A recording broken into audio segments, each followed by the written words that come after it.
अस्सलामुअलैकुम व्यूवर्स। उम्मीद करता हूँ कि आप सब खैरियत से होंगे।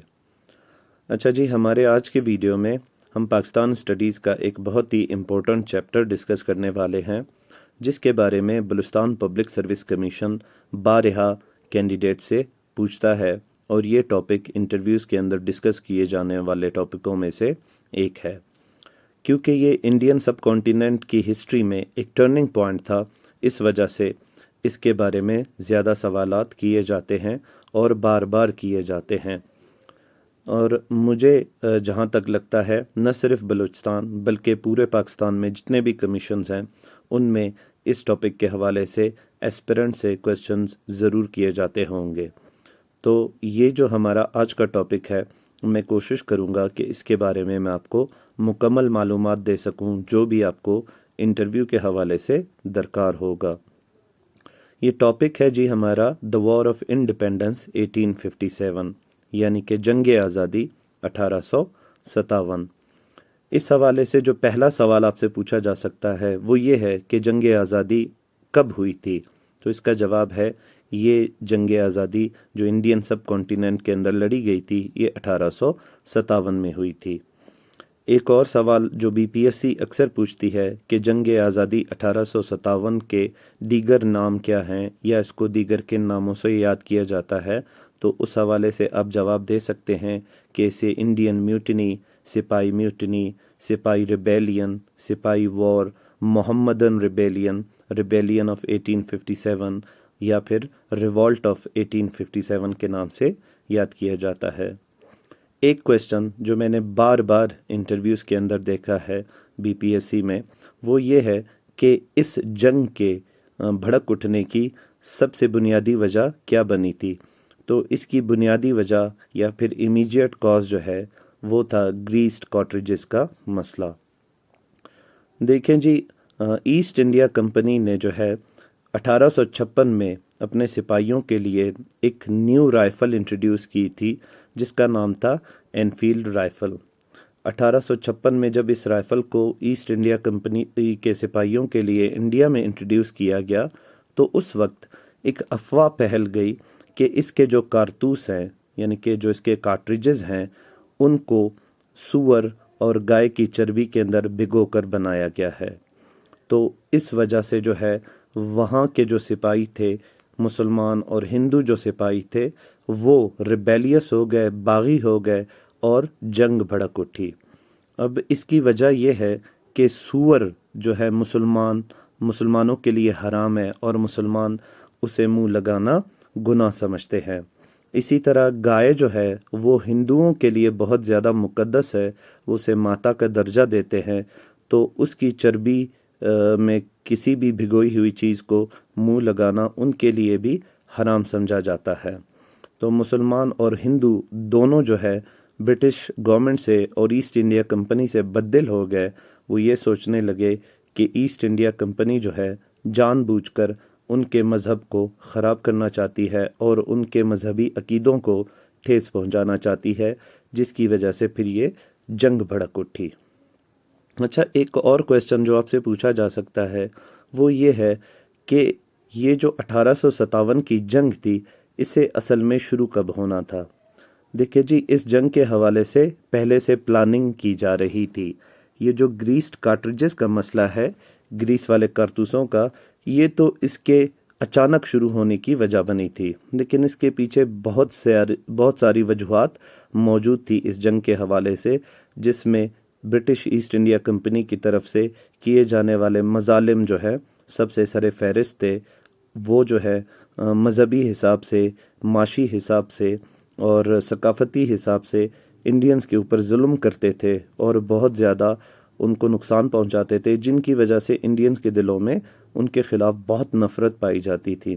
तो एक प्लान किया गया था कि 31 मई 1857 को पूरे हिंदुस्तान के अंदर, यानी जो ब्रिटिश इंडियन सब कॉन्टिनेंट था उसके अंदर 31 मई 1857 को सब एक साथ जो है बगावत करेंगे और ब्रिटिश ईस्ट इंडिया कंपनी की हुकूमत को ख़त्म करेंगे, उसके कंट्रोल को ख़त्म करेंगे और इंडिया को आज़ाद करा लेंगे। लेकिन ये जंग उससे पहले ही फूट पड़ी, ये ग्रीस्ड कार्ट्रिजेस की वजह से। एक और क्वेश्चन जो पूछा जा सकता है वो ये है कि फिर ये जंग शुरू कब हुई। अगर ये 31 मई को नहीं हुई तो फिर ये कब शुरू हुई। तो इसका जवाब है कि ये जंग 10 मई 1857 को शुरू हुई थी, इसी ग्रीस कार्ट्रिजेस के मसले की वजह से। अच्छा जी, एक और क्वेश्चन जो पूछते हैं अक्सर बीपीएससी वाले कि जंग आज़ादी ख़त्म कब हुई थी। तो ये जंग आज़ादी 1 नवंबर 1858 को ख़त्म हो गई।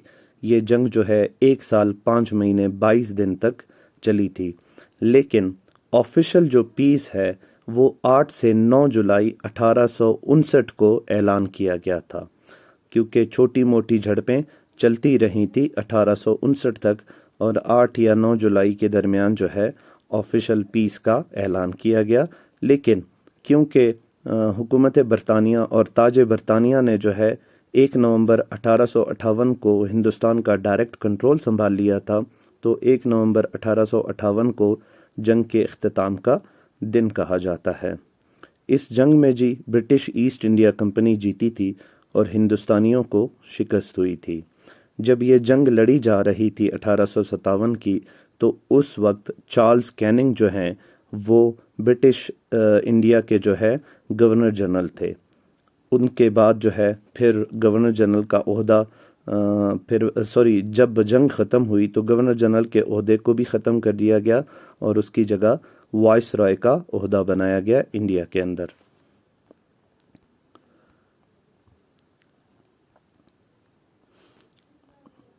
अच्छा जी, मज़ीद जो क्वेश्चंस आपसे पूछे जा सकते हैं वो ये है कि जंग के हवाले से पहला कदम जो है किसने उठाया था, या फिर पहली गोली किसने चलाई थी। तो इसका जवाब है कि सिपाही मंगल पांडे ने जो है ब्रिटिश ऑफिसर्स के ऊपर एक मिलिट्री गैरिजन था बारकपुर का, वहाँ पर पहली गोली चलाई थी, जिसके बाद ये जंग बाकायदा तौर पर फूट पड़ी। एक और क्वेश्चन जो पूछा जाता है बीपीएससी में, तो अक्सर पूछते हैं इस हवाले से कि इस जंग के दौरान ये जो बागी थे या जो फ्रीडम फाइटर थे, आज़ादी के लिए लड़ रहे थे, तो हम इन्हें फ्रीडम फाइटर कहेंगे, इन्होंने किसको इंडिया का रूलर मुंतखब किया था।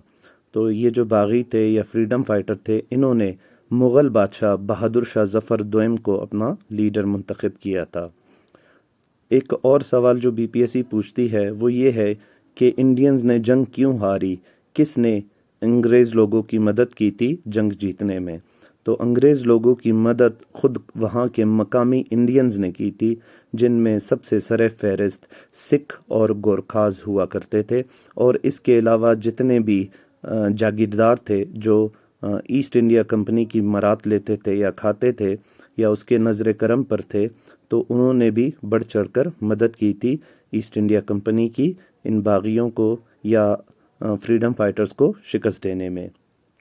सिख स्टेट्स के हवाले से अगर हम बात करें तो जिंद और पटियाला के स्टेट्स थे पंजाब में, जिन्होंने भरपूर फाइनेंशियल और मिलिट्री सपोर्ट दिया था ब्रिटिश ईस्ट इंडिया कंपनी को इस जंग में फतह हासिल करने के लिए। इस जंग के अंदर ब्रिटिश ईस्ट इंडिया कंपनी को जो है 4 माह लगे थे सिर्फ दिल्ली को कैप्चर करने के लिए, क्योंकि दिल्ली जो है कैपिटल था उस वक्त का। मुग़ल अम्पायर वहाँ पर थी, कैपिटल तो नहीं था। मुग़ल अम्पायर का जो मेन गढ़ है वो दिल्ली के अंदर था। इस वजह से दिल्ली एक बहुत ही अहम इलाका था, लिहाजा बरतानिया की जो ईस्ट इंडिया कंपनी थी उसे 4 महीने लगे दिल्ली का कब्ज़ा हासिल करने में। दिल्ली को जो है बागियों से वापस लेने में, फ्रीडम फाइटर से वापस लेने में British officer sir John Lawrence ने अहम किरदार अदा किया था और उन्होंने ही दिल्ली को फतह किया था। इस हवाले से कुछ दीगर क्वेश्चन जो पूछे जाते हैं उनमें एक ये है कि कानपुर के अंदर ये जो जंगजू थे इनकी सरबराही कौन कर रहा था। तो इनकी सरबराही करने वाले ढूंढू पंत साहब हुआ करते थे, जो कि आम तौर पर नाना साहब के नाम से मशहूर थे। ये पेशवा के जो है पेशवा बाजीराव के एडॉप्टेड सन थे। अच्छा जी, इसी तरह से लखनऊ के अंदर जो है ये फ्रीडम फाइटर्स को नवाब वाजिद अली शाह साहब जो है लीड कर रहे थे। लखनऊ को कैप्चर करने में जो है कॉलिन कैम्बल का जो है बड़ा ही अहम किरदार था। ये भी एक ब्रिटिश ऑफिसर थे। انہوں نے لکھنؤ کو کیپچر کیا تھا۔ اسی طرح سے جھانسی کے اندر جو ہے خود رانی لکشمی بائی جو کہ ملکہ تھی جھانسی کی، وہ فریڈم فائٹرز کو لیڈ کر رہی تھی، اور بہار کے اندر جو ہے فریڈم فائٹرز کو کنور سنگھ، یہ ایک زمیندار تھے جگدیش پور کے، یہ باغیوں کو یا پھر فریڈم فائٹرز کو لیڈ کر رہے تھے اور ان کی سربراہی کر رہے تھے۔ مسلمانوں کے حوالے سے بی پی ایس سی اکثر پوچھتی ہے کہ مسلمانوں کا کمانڈر کون تھا، یا ان کو لیڈ کون کر رہا تھا، یا پھر ان کا جنرل کون تھا۔ تو اس حوالے سے آپ کو پتہ ہونا چاہیے کہ ان کا جنرل بخت خان تھا، جو کہ ایک مسلمان تھا اور وہ مسلمان فوج کی کمانڈ کر رہا تھا۔ اچھا جی، یہ جو پیس ہے، جیسے میں نے آپ کو پہلے بتایا، 8 جولائی 1859، اور بعض نے لکھا ہے کہ 9 جولائی 1859 کو پراپرلی اناؤنس کیا گیا تھا۔ اسی جنگ کے دوران مغل بادشاہ جو تھے بہادر شاہ ظفر کو بھی گرفتار کیا گیا تھا، اور انہیں گرفتار کرنے والے برٹش آفیسر کیپٹن ہڈسن تھے، جنہوں نے بہادر شاہ ظفر صاحب کو گرفتار کیا تھا۔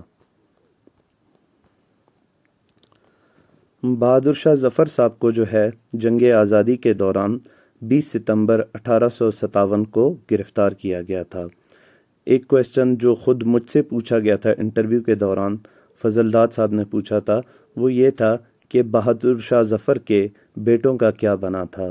تو یہ آپ کو معلوم ہونا چاہیے کہ جنگ آزادی کے دوران بہادر شاہ ظفر کے بیٹوں کے سر قلم کر دیے گئے تھے، انہیں پبلک کے اندر عوام کے سامنے مار دیا گیا تھا، اور بہادر شاہ ظفر کے 2 بیٹے تھے جن کے سر قلم کیے گئے تھے۔ اس کے علاوہ بہادر شاہ ظفر کا ایک پوتا تھا، گرینڈ سن تھا، اسے بھی برٹش ایسٹ انڈیا کمپنی کے آفیشلز نے، یعنی کہ کیپٹن ہڈسن کی سربراہی میں اور ان کے آرڈر پر ہی انہیں بھی مار دیا گیا تھا۔ ایک اور کویسچن جو مجھ سے پوچھا تھا فضل داد صاحب نے انٹرویو کے دوران، وہ یہ تھا کہ بہادر شاہ ظفر کا کیا بنا تھا اور مغل امپائر کا کیا بنا تھا۔ تو اس کا جواب یہ ہے کہ بہادر شاہ ظفر کو ملک بدر کر دیا گیا تھا، he was expelled from British India. Bahadur Shah Zafar کو جو ہے انڈیا سے نکال دیا گیا تھا، اور مغل امپائر کا مکمل خاتمہ ہو گیا۔ اس کے بعد انڈیا کے اوپر ڈائریکٹ تاج برطانیہ کا جو ہے رول قائم ہوا، یعنی کہ برطانیہ کی مکمل حکومت قائم ہو گئی۔ برٹش ایسٹ انڈیا کمپنی مکمل طور پر جو ہے کنٹرول حاصل کر لیا اس نے انڈیا کا، مغل امپائر کا خاتمہ کر کے۔ اچھا جی، ایک اور کویسچن جو پوچھا جاتا ہے، بہت سارے کینڈیڈیٹ سے پوچھا گیا ہے، وہ یہ ہے کہ بہادر شاہ ظفر دوئم کو کہاں بھیجا گیا تھا۔ تو اس کا جواب ہے کہ انہیں رنگون، برما بھیجا گیا تھا، جسے آج کے دور میں ینگون میانمار کہا جاتا ہے۔ رنگون اس وقت ینگون شہر کا نام تھا، اور برما جو ہے اس وقت میانمار، جو آج کا میانمار کا ملک ہے، اسے اس وقت میں برما کے نام سے جانا جاتا تھا۔ یہ بھی برٹش ایسٹ انڈیا کمپنی کے کنٹرول میں آ گیا تھا بعد میں، اور اسے بھی برٹش ایسٹ انڈیا کمپنی نے جو ہے کافی ایکسپلائٹ کیا تھا، اور بعد میں برٹش راج اس کے اوپر بھی رہا تھا۔ اسے 1935 میں آزاد کیا گیا تھا، جب ایکٹ آف 19 آزاد تو نہیں کیا گیا تھا، بلکہ صرف انڈیا سے الگ کیا گیا تھا۔ بعد میں جب اس کے اوپر برطانیہ کا کنٹرول تھا تو اسے انڈیا کے ساتھ جوڑ دیا گیا تھا، لیکن پھر جب 1935 کا ایکٹ آیا انڈیا کے اندر، تو اس میں جو ہے برما کو انڈیا سے الگ کر دیا گیا، اور پھر بعد میں برما کو آزاد بھی کر دیا گیا جیسے انڈیا کو آزاد کیا گیا تھا۔ اچھا جی، ایک سوال اور پوچھا جاتا ہے، وہ یہ ہے کہ برٹش ایسٹ انڈیا کمپنی کا کیا بنا تھا جنگ آزادی ختم ہونے کے بعد۔